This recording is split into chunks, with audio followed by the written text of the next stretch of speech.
आज हम ओम के नियम का अध्ययन करेंगे।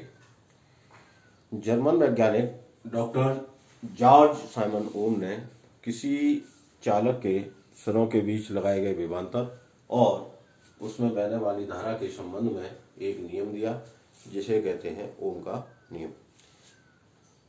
इस नियम के अनुसार यदि किसी चालक की भौतिक अवस्था जैसे ताप, दाब आदि में कोई परिवर्तन न किया जाए तो चालक के सिरों के बीच लगाए गए विभवांतर और उसमें बहने वाली धारा का अनुपात नियत रहता है।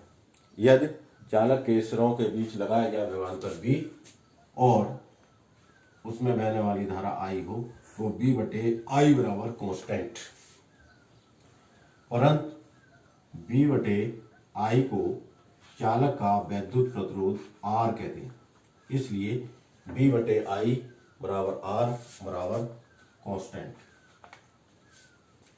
माना कि V/I बराबर R बराबर कांस्टेंट, इससे स्पष्ट है कि यदि किसी चालक की भौतिक अवस्था जैसे ताप आदि में कोई परिवर्तन न हो तो चालक का वैद्युत प्रतिरोध नियत रहता है, चाहे उसके सिरों के बीच कितना ही विभवांतर क्यों न लगाया जाए। हम B और I के बीच ग्राफ खींचें। B और I के बीच ग्राफ खींचें तो एक सरल रेखा प्राप्त होती है। ये नियम केवल धात्विक चालकों के लिए ही सत्य है। अब हम इसका निगमन करेंगे। निगमन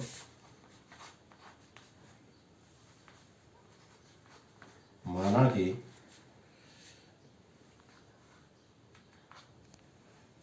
कि चालक तार की लंबाई L और अनुप्रस्थ काट का क्षेत्रफल कैपिटल A है। जब चालक तार के सिरों के बीच विभवांतर B लगाया जाता है तो उसमें धारा I बहने लगती है। यदि चालक के प्रत्येकांक आयतन में मुक्त इलेक्ट्रॉनों की संख्या n और मुक्त इलेक्ट्रॉनों का अनुगमन वेग Vd हो तब चालक तार में धारा I बराबर NeABD। ये हो गई इक्वेशन नंबर फर्स्ट। अतः तार के प्रत्येक बिंदु पर वैद्युत क्षेत्र E बराबर V/L, E बराबर V/L। ये होगी इक्वेशन नंबर सेकंड। वैद्युत क्षेत्र के कारण तार के प्रत्येक मुक्त इलेक्ट्रॉन पर लगने वाला बल F बराबर E बराबर E इंटू E की वैल्यू रख देंगे इसमें तो EV/L। ये होगी इक्वेशन थर्ड। यदि इलेक्ट्रॉन का द्रव्यमान स्मॉल m हो तब इलेक्ट्रॉन में उत्पन्न त्वरण A बराबर F/m बराबर EV/F/ml। ये होगी इक्वेशन नंबर 4। चालक तार के भीतर इलेक्ट्रॉन धातु के धनायनों से बार बार टकराते रहते हैं। किसी इलेक्ट्रॉन की धातु के धनायनों से दो क्रमागत टक्करों के बीच के औसत समय को श्रांति काल कहते हैं और इसे टाउ से प्रदर्शित करते हैं। धनायन से टकराने के बाद इलेक्ट्रॉन का वेग वैद्युत क्षेत्र E की विपरीत दिशा में बढ़ने लगता है। अतः श्रांति काल टाउ में क्षेत्र की विपरीत दिशा में इलेक्ट्रॉनों के वेग में वृद्धि A टाउ होगी। इलेक्ट्रॉन के वेग में वृद्धि A टाउ होगी, जो है वैद्युत क्षेत्र की अनुपस्थिति में यदि इलेक्ट्रॉन का ऊष्मीय वेग U1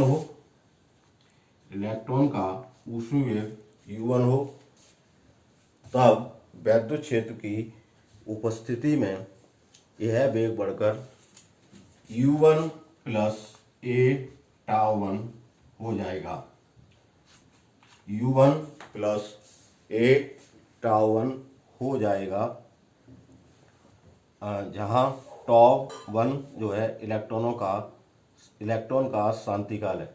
इसी प्रकार अन्य इलेक्ट्रॉनों के वेग क्रमशः u2 plus a tau 2, u3 plus a tau 3 and so on होंगे।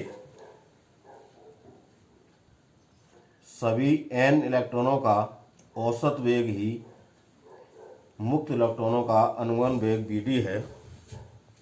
क्योंकि सभी n इलेक्ट्रॉनों का औसत वेग ही जो है इलेक्ट्रॉनों का अनुगमन वेग Vd होता है।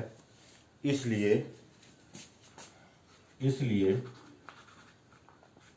Vd इक्वल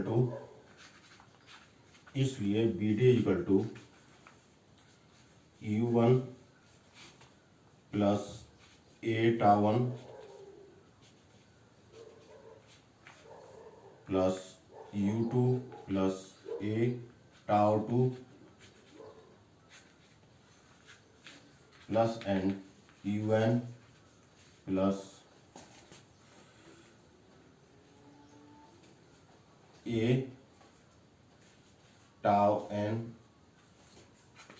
बटे n बराबर u1 plus u2 plus and so on un upon n, और ये आ जाएगा a कॉमन हो जाएगा, tau 1 plus tau 2 plus tau 3 plus and tau,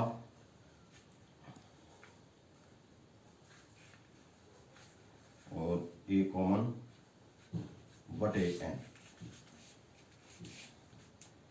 और इलेक्ट्रॉन का औसत ऊष्मीय वेग 0 होता है, जहाँ u1 plus u2 plus up to un बटे n 0 होगा, प्लस a टाउ। तो Vd equal to a tau. ये हो गई equation number 5। Vd equal to और Vd equal to a tau. ये हो गई समीकरण 5। a का मान समीकरण 4 से समीकरण 5 में रखने पर a बराबर है Eb upon ml into tau. ये होगी समीकरण 6 Vd का मान समीकरण 1 में रखने पर Vd का मान समीकरण 1 में रखने पर I इक्वल टू NEA, और Vd की वैल्यू हो गई E बटे ml इंटू टाउ, और ये हो जाएगा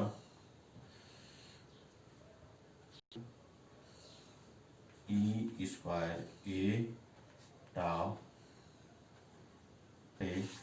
ml इंटू b I बराबर, और b बटे I बराबर बराबर ml upon NE square a tau.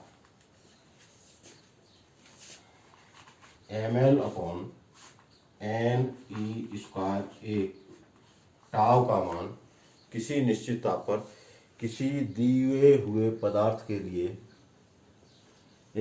Constant रहता है, और इसे चालक का प्रतिरोध कहते हैं।